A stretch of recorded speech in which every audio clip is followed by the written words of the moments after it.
What's up, guys? It's Griffin Steinfeld here. Today I'm just going to make a couple minute long little ramble video on a topic that has been kind of resurfacing, popping up again, and that's the should I switch to E85 fuel? Is it worth it?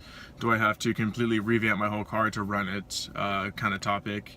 And just going to ramble on about a few things and share with you my experiences with it, what I had to do to my cars to run the fuel, and any other little knowledge I can share with you guys. So I have a 0106 Corvette that you guys may have seen on my Instagram. Before, it was a bone stock car, LS6 with the exception of long tubes and an intake. Made the switch to E85 on that car because I was wondering if you would actually feel gains on a real mild or stock motor in this case. And the answer to that question is yes, I did feel gains in the seat of my pants, noticed power, the car ran smoother, it was happier. As far as the tune goes, I was able to stack another 5-6 degrees of ignition advance in it everywhere in the ignition tables, from the light cruise area to the full throttle stuff. And the biggest improvement was actually at low RPMs, kind of under the curve horsepower, where the motor is building a lot of cylinder pressure down low. The 4,000 RPM and under range, the car made a good chunk more torque there. The reason of that is that E85 has a much higher octane rating than say normal 91 or 93 octane pump gas you guys get for the pump. A benefit to your added octane is that it has more resistance to burning. The higher the octane, the more resistance the fuel has to igniting. Also, the higher the octane, the slower the fuel burns. And I'm not a scientist, so if my facts aren't straight on, I do apologize. But that is pretty much what I have learned in the past and what I learned through tuning my cars with this fuel. The reason why E85 does make more power, you have to stack more ignition advance in it because since the fuel does burn slower, you need to give it more lead time to burn. Give it more lead time for that flame to travel across the piston, across the head chamber to complete the burn.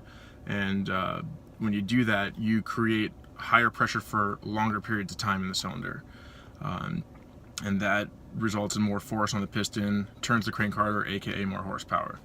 Another huge benefit to E85 is the cooling properties, as you may have heard. E85 pulls a lot more heat out of the air when it gets injected out of the injector down through the head and into the chamber.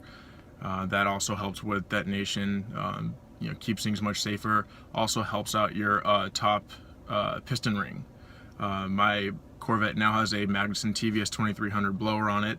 Other than that, it's still bone stock, still stock high protected pistons, stock ring gap, etc. You name it, it's stock. That car survived a very hard track day with me behind the wheel. The car made made 562 horsepower and 621 pounds of torque at the rear wheels on like 9.5 pounds of boost. And my biggest concern was the ring gap, especially the upper ring gap, with how tight and inconsistent they are from the factory. But the car made it through the entire track day, not a single issue, and I owe it to E85 being there to keep detonation out of the way, keep everything cool and under control. Out of every single lap I turned, all the data logs didn't show any knock anywhere, anytime. Water temps did get as high as 243-ish degrees. Oil temps got upwards of 280, so the car was getting hot.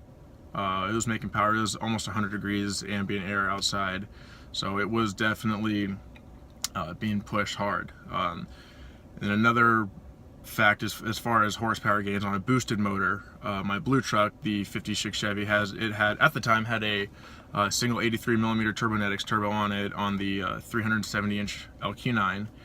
It was making low 600s at the tire. Forgot on boost level, I think it was around 13 pounds. And just making the switch to E85, same boost level on the same day, pretty much same dyno conditions.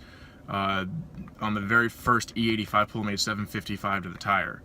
So it was over 100 horsepower gain, just that we could put into, the power was made through timing. And that was definitely well worth it. Now, The downside to the E85 is how much you consume. If you're making big power up in the 6, 7, 800 plus horsepower range, you're gonna need a big fuel system to support that. Big injectors, big pump, -10 feeds, -8 returns. It's currently, I think I maxed out my ID1000s at the 755 horsepower range. They're at like ridiculous 110, 115% duty cycle. They were pegged.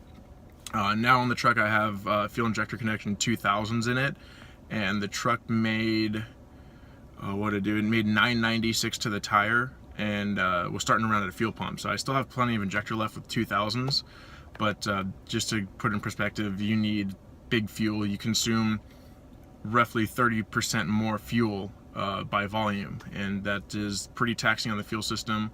Also, another kind of downside to E85 is if it does sit for a long period of time, if your car's down, if you're, whatever it is, and it's not in a real like decent environment, cool environment, you can have some issues with that as far as just the fuel kind of doing weird things, gumming up and kind of crystallizing in the filters, or doing weird stuff like that. So if you do make the switch to E85, I kind of do recommend every like couple months run a tank of regular 91 gasoline through it, or some fuel cleaners, or pull your injectors and have them serviced. That would definitely be a good idea to do that. But all in all, E85, good stuff. I like to call it poor man's race fuel.